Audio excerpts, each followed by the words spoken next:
오늘 여호와의 시간, 여호와의 절기 시리즈 말씀 5번째 초실절에 대해서 여러분들과 나눌 것입니다. 초실절 부활의 첫 열매 예수 그리스도라는 제목으로 여러분들과 말씀을 나누도록 하겠습니다.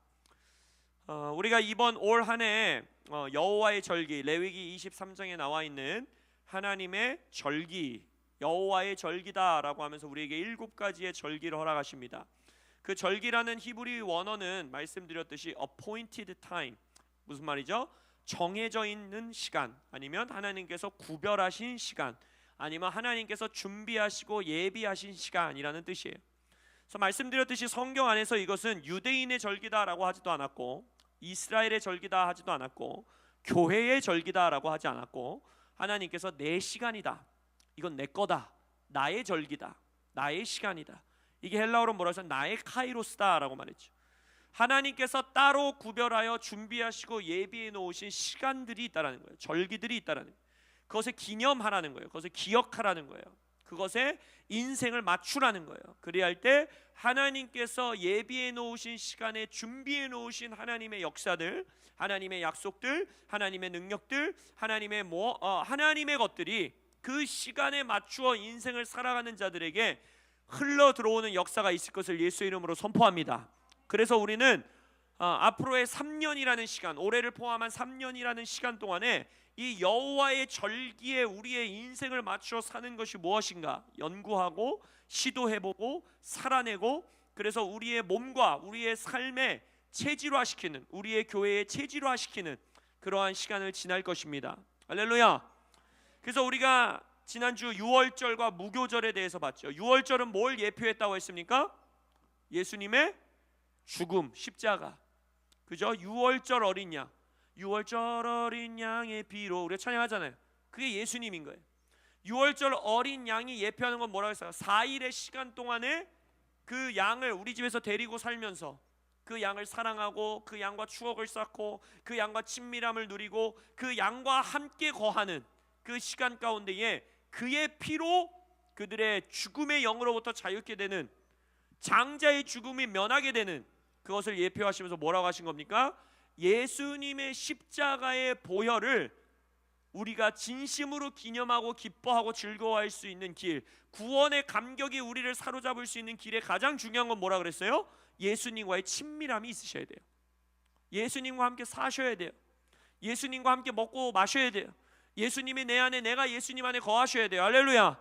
그리할 때 그 유월절 어린 양, 하나님의 어린 양의 피로 우리는 살게 되는 것입니다. 두 번째, 무교절은 절기에서 유월절과 얼마나 가깝게 있다 그랬죠? 얼마나? 바로 다음날, 그죠? 그래서 지금도 유대인들은 유월절과 무교절을 거의 하나의 절기로 지키고 있다 그랬죠? 그리고 무교절은 며칠 동안 셀러브레이션하고 기념한다 했습니까? 7일, 그죠? 그래서 유월절이 니산월 14일이면, 그러니까 종교력으로는 1월 14일인 거죠. 니산월 14일. 무교절은 니산월 15일부터 시작합니다. 그럼 초실절은 언제라 그랬죠?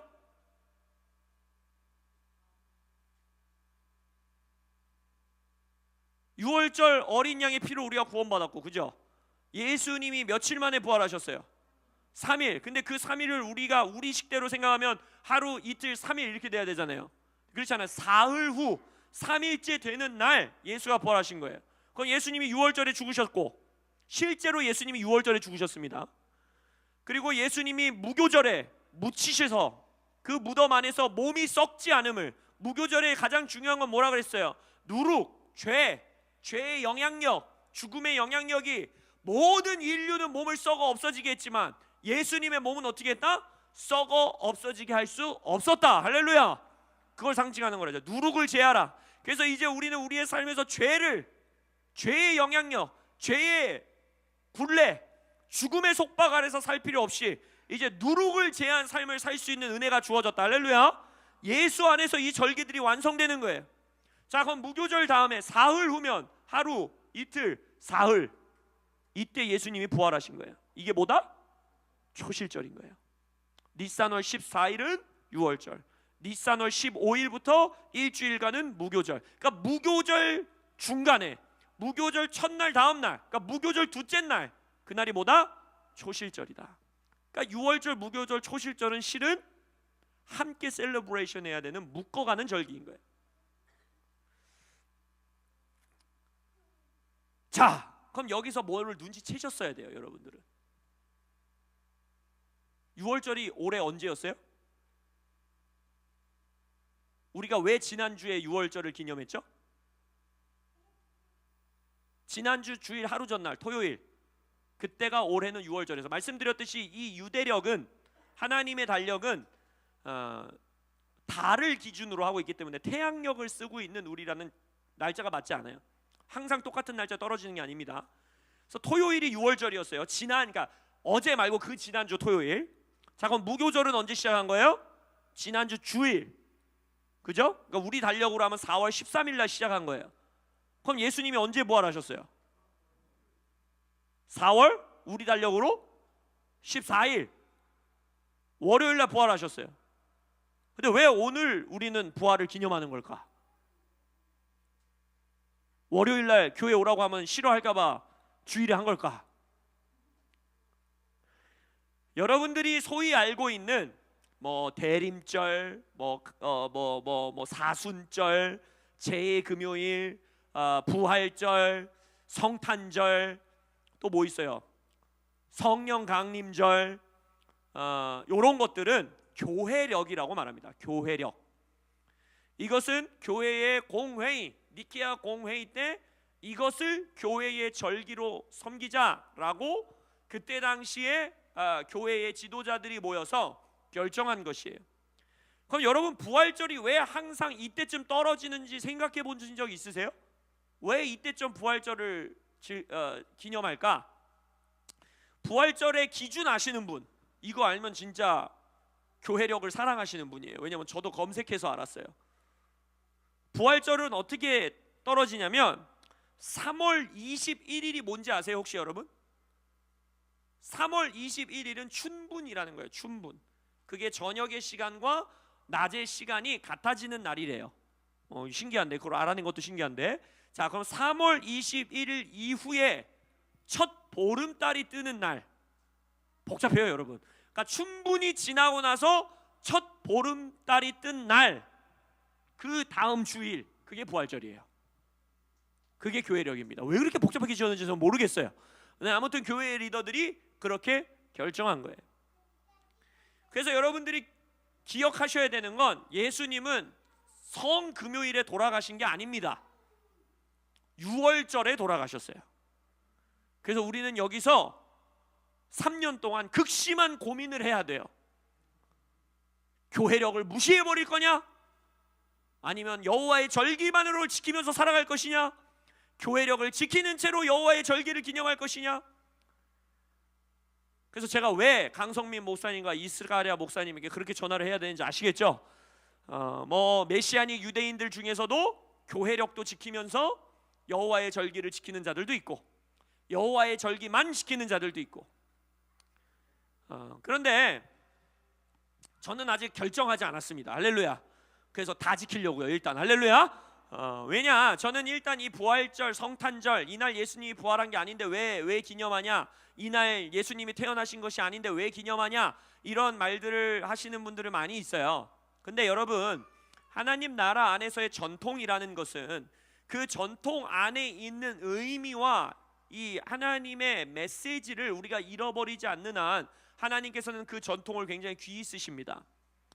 그렇기 때문에 전 세계적으로 기독교의 역사 가운데에 믿지 않는 자들조차도 부활절에는 예수님의 부활에 대한 메시지를 생각하게 되고, 성탄절에는 예수님의 탄생에 대한 것에 대해서 생각하게 되기 때문에, 저는 이 교회력이 그 날짜여서 하나님을 기념하는 것이 아니라 온 인류 가운데에 부활과 성탄에 대해서 전할 수 있는 너무나 좋은 그릇이고 통로가 되기 때문에 이것을 쉽게 버리는 것 또한 어쩌면 무지할 수 있겠다라는 생각을 개인 스스로는 가지고 있습니다.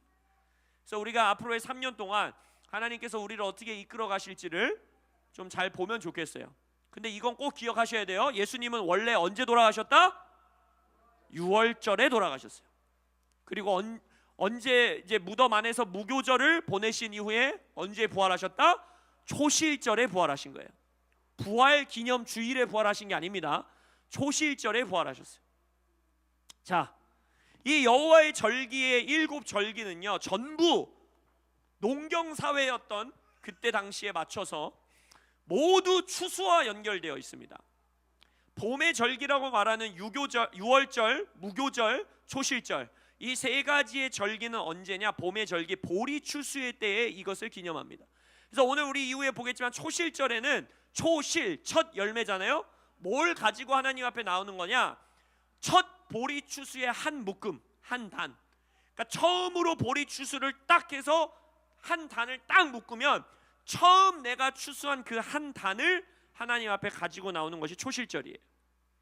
여름절기라고 하도 유일한 여름절기인 오순절, 77절, 성령 강림주일로 우리는 이제 기념하는데, 오순절은 여름의 절기로서 무슨 추수가 있을까요? 이스라엘에는 3번의 추수가 있습니다. 아까는 보리 추수였고, 이 오순절에 무슨 추수다? 밀 추수라는 거예요. 밀. 그래서 여러분들 이건 여담이지만 나중에 이스라엘 성지 순례나 이제 뭐 7교회 도는 터키 순례나 이런 데 가면 빵이 너무너무 맛있어요. 진짜 놀라워요. 지금까지 우리가 먹은 빵은 빵이 아니었다. 예수가 나는 생명의 빵이니 할 때 이 빵을 말한 거구나 라고 깨달으실 수 있어요. 터키 이런 데는 이 밀밭이 80kg, 90kg까지 밀밭이에요. 그러니까 거기는 농약을 뿌리는 게 돈이 더 많이 들어요. 그래서 아예 농약을 치지 않습니다. 그래갖고 이 말 하면 끝이 없어, 빨리 끝내야 되는데, 제가 성지순례 갔을 때 길거리에서 그 막 검은색 봉투 뭔지 알죠? 그냥 검은색 봉다리 있잖아요. 봉다리 거기다가 넣어주는, 막 차 길 바로 옆에 빵집이 있어요. 그리고 빵을 걸어놔요. 그 나라 문화는 막 차 먼지에 흙먼지에 이런 거 다 뒤집어 쓴 빵이에요. 봉다리에 넣어줘요. 그거를 뜯어먹는 순간 예수님의 생명의 빵을 묵상할 수 있게 됩니다. 얼마나 맛있는지 몰라요. 얼마나 맛있는지. 우리 다 같이 성지순례 한번 가야 돼요. 빵 먹으러. 아무튼 그게 이제 오순절, 밀추수를 알리는 절기가 오순절이에요. 이때도 밀의 첫 열매를 하나님께 바칩니다. 자, 그리고 이제 가을 절기. 가을 절기는 또 따닥따닥 붙어 있거든요. 나팔절, 대속제일, 장막절, 요 3가지의 절기는 뭘 기념하느냐? 어떤 이 추수와 관련되어 있느냐? 과일, 특히 포도 추수에 연결된 절기가 바로 나팔절, 대속제일, 장막절입니다. 자, 하나님께서 하나님의 시간이다, 내 시간이다, 내가 따로 예비해 놓은 시간이다 라고 말하는 이 시간을 추수의 시간과 연결지어서 백성들에게 전하셨다라는 건 무슨 의미가 있을까요? 첫 번째, 그때 당시는 농경 사회였기 때문에 이 농경, 이 농사, 이것은 그들의 삶의 모든 것이었고 그 삶의 일상을 좌지우지하는 일이었어요.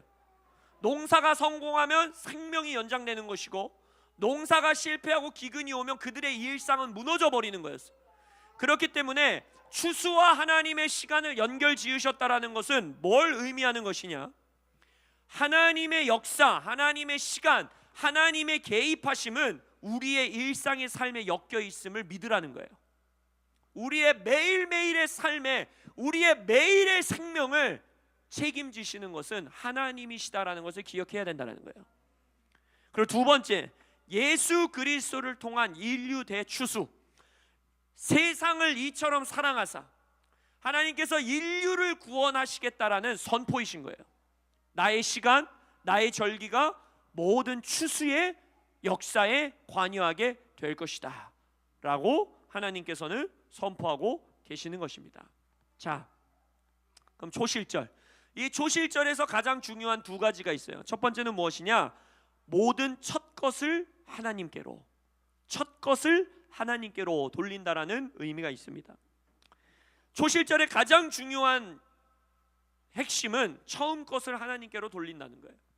출애굽기 22장에 보면 너는 네가 추수한 것과 내가 짜낸 즙을 바치기를 더디하지 말지며 내 처음 난 아들들을 나에게 주어라 라고 말해요. 출애굽기 23장에서는 내 토지에서 처음 거둔 열매의 가장 좋은 것을 가져다가 너의 하나님 여호와의 전에 드려라 라고 해요. 신명기 18장에서는 내가 처음 거둔 곡식과 포도주와 기름과 내가 처음 깎은 양털을 제사장에게 주어라 라고 말해요. 그러니까 모든 것의 처음 거예요. 포도, 밀, 보리, 또 양털, 기름, 올리브유도 진짜 맛있거든요. 여러분 이스라엘 가면 이 올리브유가 진짜 엄청나요. 이 기름, 네? 그리고 너의 처음 난 아들 장자를 내게 바치라는 거예요. 그러니까 처음 것은 다 누구 것이다? 하나님의 것, 여호와의 것이라는 거예요. 그래서 아까 말씀드렸듯이 초실절은 곡물 추수가 시작되는, 이 보리 추수가 시작되는 니산월에 기념하고 있기 때문에 내가 보리를 추수를 시작하면서 처음 묶은 단, 그 단을 딱 요 정도 돼서 하나 묶잖아요. 그것을 하나님께 바치는 것이에요. 근데 곡식, 뭐 양털, 뭐 포도주, 뭐 이런 거는 다 하나님 앞에 드리는 것을 상상할 수 있는데 너의 첫 아들 장자를 내게 바쳐라. 이건 어떻게 기념했을까? 하나님께서 인신제사 이런 거 받으시는 분이 아니잖아요. 내 장자를 어떻게 하나님께 바칠 수 있었을까? 출애굽 당시에는요, 하나님께서 이스라엘 백성의 모든 장자들을 대속하십니다. 대속. 이게 우리의 구원과 연결되는 단어거든요. 대속해요.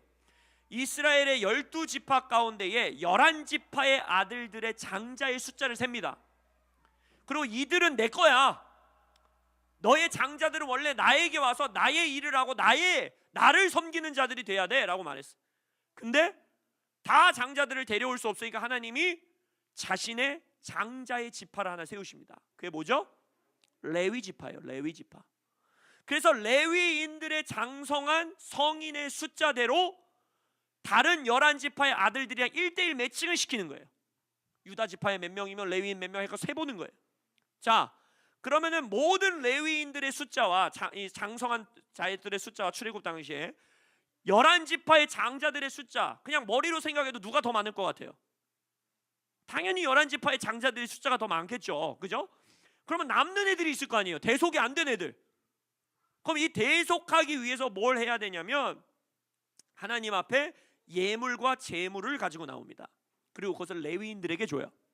그리고 레위인들이 그 예물과 제물을 가지고 그들의 삶도 영위하고 하나님의 성전을 섬기는 일 가운데에 그들을 사용하게 되는 것입니다. 그래서 신약 시대에 넘어와서도 이것이 드러나거든요. 신약 시대에 그래서 민수기까지 가서 뭐라고 하느냐? 여호와께 드리는 모든 생물의 처음 나는 것은 사람이나 짐승이나 다 내 거다. 하나님이 그래요. 처음 태어난 사람은 반드시 대속해라 이래요. 대속을 해야 된다는 거야. 원래 내 건데 네 아들을 그대로 너희 집에서 일할 수 있게 하는 대신에 그 아들이 내 것이라는 증거로 대속을 해야 된다는 거야. 대속. 그래서 그걸 어떻게 하느냐?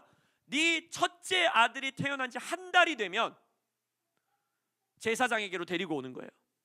그리고 나서 뭘 주느냐? 은 5세겔로 대속하는 겁니다. 은 5세겔을 성소에 내는 거예요.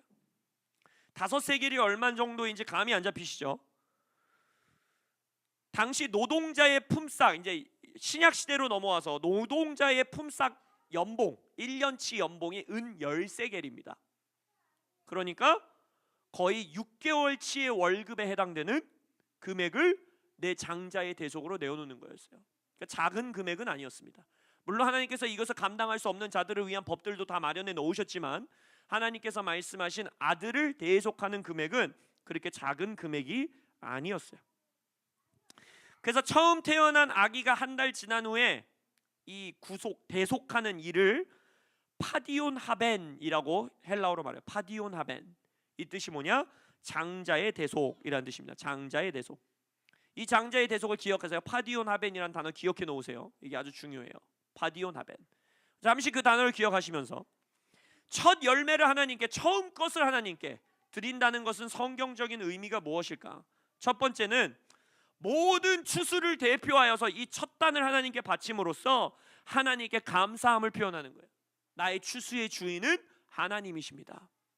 그래서 하나님께 감사함을 표현하고, 근데 이 두 번째 의미가 굉장히 중요한데, 첫 열매가 바쳐짐으로써 하나님께 뭘 선포하는 것이냐?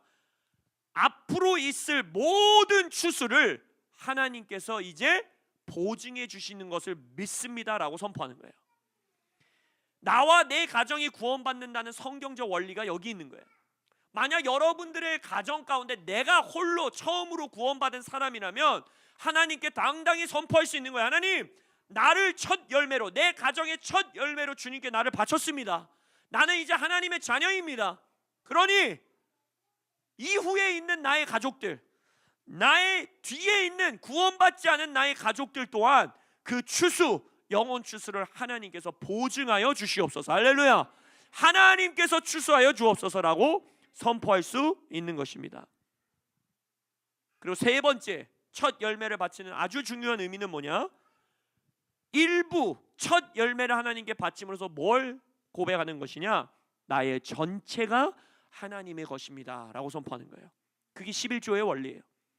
나의 수입의 10분의 1, 첫 10분의 1을 하나님께 드림으로써 나의 10분의 10, 나의 모든 재정은 하나님의 것이고 하나님께서 다스리시고 하나님께서 추수하게 하시고 하나님께서 공급하시는 것을 믿습니다 라고 고백하는 거예요. 그래서 출애굽기 4장에서 하나님이 뭐라고 합니까? 장자를 바친 이스라엘에게 뭐라고 하세요? 이스라엘은 내 아들 내 장자라 라고 말하는 거예요. 각 지파는 한 아들만 하나님께 바쳤지만 하나님은 그것을 한 아들을 받으시면서 뭐라고 합니까? 이제 너희들 모두가 나의 장자가 되었다라고 선포하시는 거예요. 이게 첫 열매의 원리입니다. 자, 그러면 한번 보세요. 예수님이 우리의 파디온 하벤이 되셨습니다. 이게 무슨 말이냐? 성경에 예수님도 이 율법을 지키러 마리아와 요셉과 성전에 갑니다. 태어난 지 얼마 되었을 때 뭐라고 하느냐? 누가복음 2장에 보면 모세의 법대로 정결 예식의 날에 참해 아기를 데리고 예루살렘에 올라가니, 이게 한 달 됐다는 뜻이야. 한 달.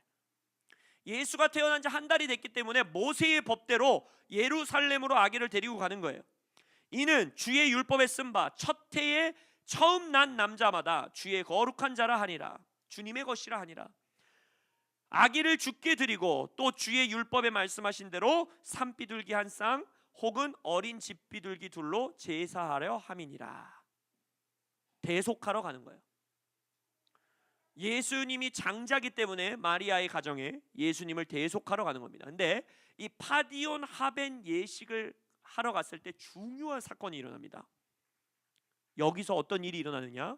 예수님이 온 인류를 대속하는 구원자가 되심을 두 사람이, 두 선지자가 선포해 주는 거예요. 거기서 그게 누굽니까? 시므온과 안나인 거예요. 이건 하나님의 놀라운 예언적인 모습인 거예요. 이제 예수가 나에게 첫 열매로 장자로 바쳐졌기 때문에 온 인류를 내가 구원하겠다라는 것을 여기서 선포하시는 거예요. 시므온이 뭐라고 합니까? 내 눈이 주의 구원을 보았사오니 이는 만민 앞에 예비하신 것이요 이방을 비추는 빛이요 주의 백성 이스라엘의 영광이니이다. 만민 앞에 이제 예비하신 것을 선포하는 거예요. 안나는 뭐라고 합니까? 마침 이때에 나와서 하나님께 감사하고 예루살렘의 구속, 속량을 바라는 모든 사람들에게 선포한다는 거예요. 예수님이 우리 파디온 하벤이 되신 것입니다. 예수님은 태어났을 때도 첫 열매로 바쳐졌고 이제 이 초실전 날 부활로 우리의 첫 열매가 되신 것입니다.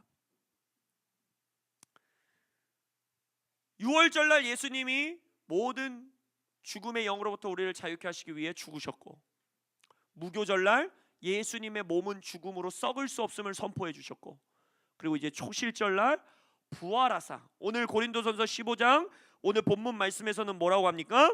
그리스도께서 죽은 자 가운데서 다시 살아나사 잠자는 자들의 뭐가 되셨다? 첫 열매가 되셨도다. 부활하심으로써 무덤 안에서 걸어 나오시면서 예수님은 자신의 몸을 하나님께 나의 첫 보리 한 단을 바치듯이 나의 몸을 예수께 하나님께 바칩니다. 나는 잠자는 자들의 첫 열매가 되었습니다 라고 하나님께 선포하고 계시다라는 거예요. 그러면 첫 열매로, 부활의 첫 열매로 바쳐진 예수님을 통해 그 예수를 믿는 믿음 안에 있는 자, 그 예수를 따르는 제자의 삶을 사는 자에게 무엇을 보증받은 것입니까? 우리 또한 몸이 어떻게 되리라? 속량되리라. 할렐루야. 우리는 죽지 않습니다. 할렐루야. 유월절과 무교절을 확증하는 절기가 뭐예요? 초실절인 거예요. 정말로 죽음의 누룩이 너희들의 몸을 어찌할 수 없느냐? 정말로 죽음의 영이 너희들을 지나갔느냐? 그것을 확증하는 게 뭐야? 그렇다라고 선포할 수 있는 게 뭡니까? 예수께서 첫 열매가 되셨기 때문이다. 예수께서 부활하셨기에 이제 예수 뒤에 구원받은, 예수를 믿음으로 구원받은 모든 자들, 우리에게는 부활의 보증이 주어진 거예요. 할렐루야! 죽음이 여러분들을 좌지우지할 수 없습니다. 죽음의 영향력 아래서 벗어나십시오. 할렐루야! 우리는 예수님과 같은 근원이 되었어요. 이 얼마나 영광스러운 선포인지 아세요? 히브리서 2장에서 거룩하게 하시는 이와 거룩하게 함을 입은 자들이, 거룩하게 하시는 이는 여기서 예수 그리스도를 말하는 거예요. 거룩하게 함을 입은 자들은 우리를 말하는 거예요. 그들이 다 한 근원에서 난지라. 그러므로 형제라 부르시기를 부끄러워하지 아니하시더라. 할렐루야. 예수님이 여러분들을 보면서 너 내 동생이야, 너 내 자매야, 너 내 형제야, 난 네 큰형님이야, 내가 첫 열매가 돼서 받쳐졌기 때문에 너희들은 이제, 너희들의 근원은 엄마의 태도 아니고 죄도 아니고 죽음도 아니고 창조주 하나님이 되신 거야 라고 선포하시는 거예요. 예수님이 그걸 부끄러워하지 않으신대요. 나를 보면서 그걸 부끄러워하지 않는데요. 임재승, 너는 내 동생이야, 너는, 너의 근원, 너의 뿌리는 이제 하나님에게 있어라고 말하는 걸 예수님이 부끄러워하지 않으신다는 거예요. 이걸 믿고 사셔야 돼요. 이래서 그리스도인들은 자존감이 낮을 수 없는 거예요. 나를 부끄러워할 수 없는 거예요. 예수가 나를 부끄러워하지 않는데, 예수님이 나를 사랑스러워하시는데, 예수님이 너의 근원은 하나님이야 라고 말씀하시는데 어찌 내가 나를 미워할 수 있습니까? 그렇기 때문에 하나님의 사랑은 내 몸을 내가 사랑하는 것처럼 이웃을 사랑하는 거예요. 내가 나를 사랑하지 않는데 남을 사랑할 사랑이 없어요. 그리고 나를 어떻게 사랑할 수 있어요? 내가 나를 어떻게 사랑합니까? 이렇게 모자란 게 보이는데, 이렇게 더러운 게 보이는데, 나는 계달의 장막 같은 게 보이는데, 나에게는 더러운 것이 보이는데 나를 어떻게 사랑하냐는 거예요. 바로 예수님의 부활 안에서 내가 하나님의 근원 안으로 들어간 것을 깨달아 믿을 때, 할렐루야, 교리가 아닌 나에게 경험이 될 때, 할렐루야, 나를 사랑하지 않을 수가 없습니다. 내가 얼마나 자랑스러워지는지 몰라요. 세상이 주는 교만을 말하는 게 아니에요. 예수님이 날 부끄러워하지 않는구나. 근데 여러분, 초실절의 의미, 나의 부활을 확증하셨고 보증하셨다라는 의미 이상의 의미가 또 초실절에 있어요. 어떻게 보면 이것이 더 놀라운 계시입니다. 현재 여러분들 현대의 유대인들을 보면요, 현대의 메시아닉 유대인이나 아니면 아직 예수께 구원받지 않은 유대인들이나 이 절기를 지키는 자들을 보면요, 초실절은요, 현대에는 지금 제사가 없기 때문에 별로 할 일이 없습니다. 그죠? 첫 열매를 가지고 와서 바칠 제사가 없단 말이에요. 그러니까 별로 이게 기념할 수 있는 어떤 행사 같은 게 없어요. 그래서 이 초실절 때 가장 중요한 의미가 뭔지 아세요? 제일 중요한 의미가 뭐냐? 오순절의 카운트다운이 시작된다는 거예요. 그게 이 초실절의 가장 중요한 의미입니다. 77절이라고 하죠. 오순절을 77절. 자, 77절이 왜 77일까? 77 맞아서 77일까? 왜 77절일까요? 77에 49, 7일이 7번, 완전함이 완전히 충만했다 하고 49일이 지나고 그 다음 날, 그러니까 50째 날이 바로 오순절이고 77절이에요. 자, 오순절 날 중요한 사건이 있죠. 뭡니까? 우리가 이제 성령 강림주의를 기념할 건데, 오순절 날 어떤 일이 있었죠? 성령이 교회 위에 부어지셨어요. 그러니까 예수님이 초실절 날 부활하고 50일 지나고 나서 성령이 임하신 거예요. 그럼 성령에서 예수님이 이때 뭐 했다 그랬죠? 40일 동안 뭐 하셨다 했어요? 부활한 다음에 하나님의 나라에 대해서 제자들이 가르치셨다 했어요. 하나님의 나라에 대한 가르침이 뭐였겠어요? 자, 얘들아, 나 부활했어. 하늘과 땅의 모든 권세를 내가 취했어. 이제 죽음이 너희들을 어찌할 수 없어. 아담 때의 저주가 끊어졌어. 첫 아담의 저주 아래 살지 않아도 돼. 이제 내가 너희들의 마지막 아담이 되었어. 하나님의 나라의 삶을 니네가 살 수 있어. 할렐루야. 이런 거 가르치시지 않았겠어요? 이제 너희들은 더 이상 연약한 나를 따라다니는 제자가 아니라 아버지가 나를 보내신 것처럼 내가 너희들을 파송하는 제자로 살아갈 수 있어. 할렐루야. 죽음으로 살지 않아도 돼. 너희들은 성령의 능력, 하나님 나라의 능력, 하늘과 땅의 권세, 부활의 실제로 살 수 있어 라고 가르치지 않았겠어요? 할렐루야. 40일 동안 그 가르치심을 하신 다음에 뭐 하셨어요? 예수님이 승천하시죠. 승천하시고 나서 그때 뭐라고 말씀하십니까? 야, 니네 40일 동안 나한테 배운 거 있지? 내 손가락 구멍 찔러가면서 배운 거 있지? 내가 너희들에게 내 옆구리 뚫려 있는 거 보여주면서 배운 거 있지? 그 부활의 영으로 사는 거, 내가 부활한 것처럼 너희들도 이제 몸에 속량이 있을 거야. 너희들도 부활의 몸을 입게 될 거야. 근데 그때까지, 내가 다시 올 때까지 이 땅에서 하나님 나라의 삶, 부활의 삶을 살기 위해서 뭐라고 합니까? 하늘에서 오는 권능을 덧입을 때까지 기다려라 라고 말해요. 결국 그리고 나서 열흘간 제자들이 기도하고 10일째 되는 오순절 날이 되는 절기가 되는 그날, 하나님이 예비하신 그날, 하나님이 정해놓으신 그 시간, 누가 임하십니까? 성령이 임하시는 거예요. 자, 이게 무슨 말이냐? 오순절 날에는요, 구약시대에는 율법이 주어집니다. 율법은 로마서에서 뭘 알게 하는 거라고 했어요? 죄를 알게 하는 거예요. 너네는 죄인임을 알게 하는 것이고, 죄를 너가 이길 수 없음을 알게 하는 것이고, 죄는 너를 죽이는 것이다 라는 걸 알게 하는 것이 율법의 역할이에요. 우리는 절대 우리의 힘으로 율법을 살아낼 수가 없어요. 그게 율법의 핵심입니다. 내 힘으로 율법을 살아낼 수 있으면 그건 율법이 아닌 거예요. 율법은 나를 들여다봤을 때 난 죄인이구나, 난 절대 이 율법대로, 하나님의 뜻대로, 하나님의 말씀대로 살 수 없구나 라는 것을 깨닫게 해주는 것이 율법입니다. 자, 근데 이제 예수님이 어떻게 하셨어요? 부활하심으로, 죽음과 부활하심으로 뭘 완성하셨어요? 율법을 완성하셨어요. 그리고 제자들에게 말씀하십니다. 세상에서 나의 모습대로 너희들이 살 수 있다라는 거예요. 내가 한 일보다 더 큰 일을 너희들이 할 수 있다라는 거예요. 이제 너희들은 율법대로 살 수 있다라는 거예요. 너희들은 율법을 완성한 자의 뜻 안에 살 수 있다라는 거예요. 율법을 지키며 살 수 있다라는 거예요. 이제는 죽음 아래 있었던, 율법에서 죽었던 자, 정죄의 법 아래 죽었던 자들이 이제는 생명의 성령의 법 아래 살며 너희들은 내가 이 땅에서 살았던 것처럼 살 수 있다라는 거예요. 할렐루야. 그걸 가능케 하는 게 성령이라는 거예요. 율법의 영이신 성령님이 율법이 주어진 오순절날 임하신 겁니다. 결국 뭡니까? 초실절에 아주 중요한 것, 그 의미는 뭐예요? 우리는 몸의 속량을 기다리며 죽을 때까지 기다리는 존재들이 아니라는 거예요. 이 땅에서부터 우리의 몸의 속량은 이미 보증된 거예요. 그건 내가 어찌하는 게 아니에요. 내가 더 열심히 산다고 해서 그 보증이 더 확실해지는 것도 아니고, 내가 뭘 실수한다고 해서 그 보증이 없어지는 것도 아니에요. 그러면 그게 무슨 보증입니까? 그죠?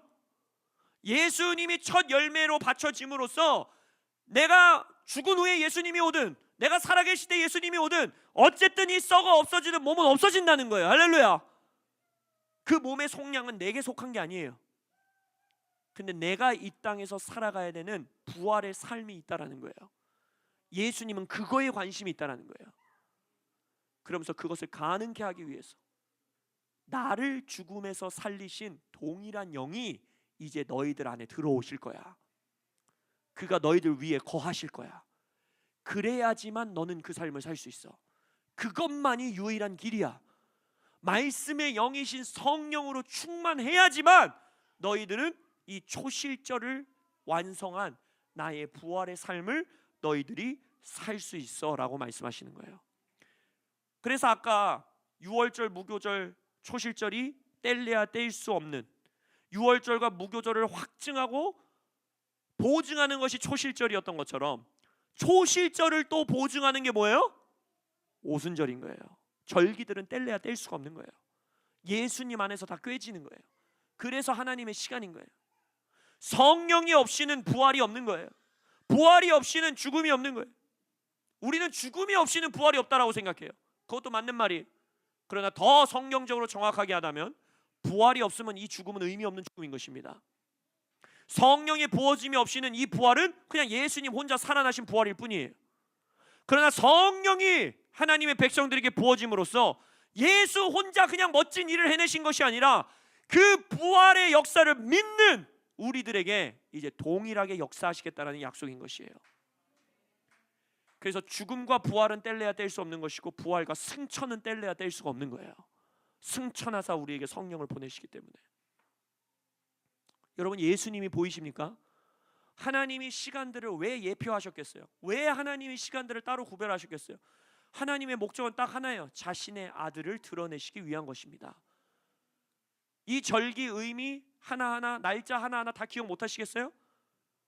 기억하세요. 이 정도도 하셔야지. 할렐루야. 근데 그걸 못해도 가장 중요한 건 뭔지 아세요? 예수를 만나야 돼요. 예수를 더 아셔야 돼요. 지금 우리는 예수님을 너무 몰라요. 예수님을 더 깊이 사랑하셔야 합니다. 그게 하나님이 우리에게 하나님의 시간을 허락하신 이유예요. 매년 매절기 기억하라는 거예요. 잠시 멀어졌어도 다시 절기가 오고 하나님의 시간이 오면 맞다! 예수님이 우리의 첫 열매 되셨지.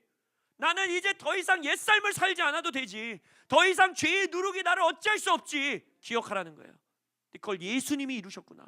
그 예수님이 나의 구원자 되셨구나. 그 예수를 죽은 자 가운데서 살리신 이의 영이 나의 안에 거하시는구나. 할렐루야. 그럼 오순절을 기다리면서 우리는 뭐 오순절 날만 성령님 임합니까? 그러지 않잖아요.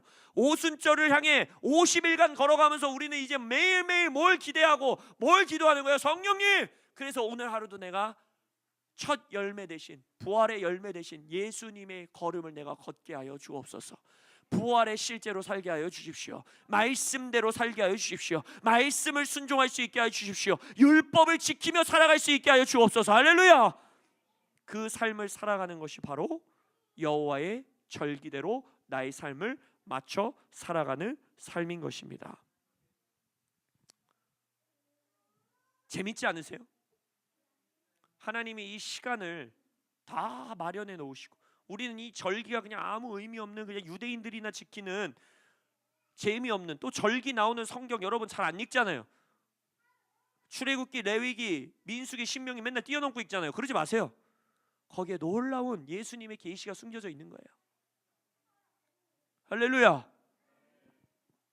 예수님이 우리의 첫 열매 되셨습니다. 오늘 본문으로 돌아오고 오늘 말씀을 마무리 짓기 원해요. 예수 그리스도께서 죽은 자 가운데서 다시 살아나사 잠자는 자들의 첫 열매가 되셨도다. 사망이 한 사람으로 말미암았으니 죽은 자의 부활도 한 사람으로 말미암는도다.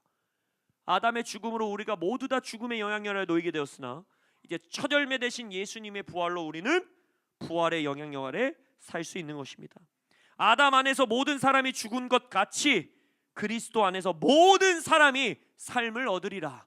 이 부활의 삶은 여러분의 몸에 속량이 주어지는 그때 주어지는 것이 아니라 예수 그리스도를 믿고 영접하는 순간 이제 부활의 생명으로 살 수 있는 은혜가 주어진 거예요.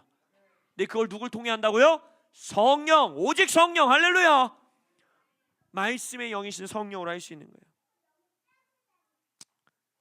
그러나 각각 자기 차례대로 되리니 먼저는 첫 열매인 그리스도요, 다음에는 그가 강림하실 때의 그리스도에게 속한 자요, 그 후에는 마지막이니 그가 모든 통치와 모든 권세와 능력을 멸하시고 나라를 아버지 하나님께 바칠 때라. 이것은 우리를 향한 약속입니다. 우리는 몸의 속량을 보증받았습니다. 그리고 이 땅에서 부활의 생명으로 살아갈 보증을 받았습니다. 그 보증은 예수님의 부활 그리고 성령으로 받는 거예요. 성령이 우리의 또 다른 보증이 되어 주시는 거예요. 할렐루야. 그래서 그 절기를 향해 우리는 가는 겁니다. 그래서 제가 미국에서 돌아오고 난 이후에 올해는 이 오순절이 6월 첫 주에 걸리게 됐어요. 보통 5월 마지막 주 이때쯤 성령 강림주일 오순절이 걸리는데 이번에는 6월 첫 주에 오순절이 있습니다. 그래서 우리에게 5월 한 달 동안 기도 가운데 제가 여러분들과 함께 하기 원하는 것은 매주 주일마다 제목을 아직 안 정했어요. 성령 세미나라고 할지 아니면 성령 뭐 웰커밍 파티라고 할지 이름을 아직 안 정했는데 오순절을 기다리는 매주 한 주 한 주 시간 동안에 우리가 매주 주일 성령에 대해서 여러분들에게 나눌 거예요. 그리고 나서 6월 첫 주 우리 교회력으로는 6월 둘째 주가 성령 강림 주일입니다. 근데 이것만큼은 제가 날짜를 바꾸려고 해요. 6월 첫 주 주일로 우리는 성령 강림 주일을 기념할 것입니다. 왜냐면 그때 오순절이 끼어 있기 때문에. 그래서 우리가 6월 첫 주 주일 예배 때는 우리가 한 4주간 성령에 대해서 나눴던 것을 기반으로 그날은 설교를 길게 하지 아니하고 성령 침례, 성령 세례를 받는 시간을 가지려고 합니다. 그래서 여러분들이 4주간 5주간 말씀을 들으면서 제가 미국 다녀와서 성령에 대한 메시지를 전할 때, 근데 여러분 이거 있어요. 성령 세례는 하나님이 강권적으로 부어주시기도 하시지만 또한 갈망하는 자, 원하는 자들에게 하나님이 부어주십니다. 할렐루야. 나를 간절히 찾는 자가 나를 만날 것이요. 그게 지혜에 관한 말씀이거든요. 지혜의 영. 근데 지혜의 영은 성령이에요. 성령이 말하는 거예요. 나를 간절히 찾으면 내가 너를 반드시 만나줄게 약속하시는 거예요. 그래서 여러분들에게 6월, 그러니까 5월 마지막 주까지 제가 신청을 받을 거예요. 저는 6월 첫 주 성령 강림 주일날 성령 침례를 받기 원합니다. 이미 성령 세례를 경험했던 자들은 참여하지 마시고, 왜냐면 그것은 그 앉은 자리에서도 충분히 할 수 있어요. 성령 침례는 한 번 받는 게 아닙니다. 여러 번 반복적으로 받을 수 있어요. 그러나 제가 말씀드리는 것은 한 번도 내가 성령의 경험이 없는 자, 한 번도 성령이 나에게 임하시는 것을 체험하거나 경험해보지 못한 자, 성령 세례 침례를 갈망하는 자, 그 자들의 신청을 받겠습니다. 그리고 그날은 꽤 긴 시간 동안 그들을 기도해주고 함께 그들의 성령 세례를 위하여 중보하고 예배하고 하는 시간으로 우리가 주일 예배를 보낼 것입니다. 왜냐? 이 초실절을 여러분들이 살아내기 위해서는 오순절이 반드시 필요하기 때문입니다. 호은정 선도님은 그냥 하세요. 다른 분들은 신청을 받을 수 있지만 호은정 선도님은 제가 초대합니다. 그날 방언이 터질 겁니다. 할렐루야. 그래서 여러분들 원하시는 분들 5월 한 달 동안 고민하시면서 신청하시면 되겠습니다. 할렐루야. 기도하십시다.